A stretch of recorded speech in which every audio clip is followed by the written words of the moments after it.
যুক্তরাষ্ট্রে পড়তে বা সাংস্কৃতিক বিনিময় কর্মসূচিতে অংশ নিতে চাইছেন? তাহলে আপনার জন্য বড় পরিবর্তনের খবর।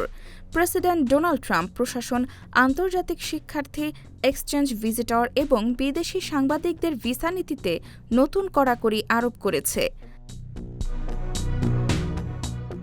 নতুন নিয়ম অনুযায়ী শিক্ষার্থীদের এফ ভিসা এবং সাংস্কৃতিক বিনিময় কর্মসূচির যে ভিসার সর্বোচ্চ মেয়াদ হবে 4 বছর।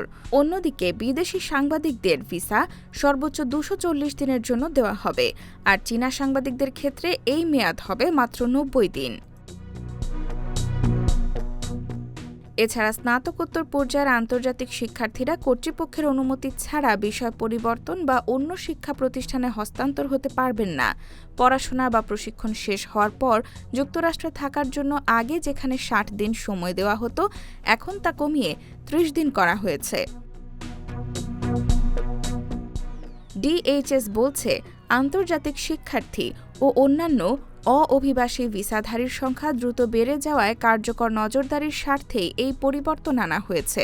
তবে সমালোচকদের দাবি, নতুন নিয়ম আন্তর্জাতিক শিক্ষার্থীদের জন্য অপ্রয়োজনীয় জটিলতা তৈরি করবে এবং চাকরি খুঁজে স্পন্সর পাওয়ার সময়ও অনেক কমিয়ে দেবে।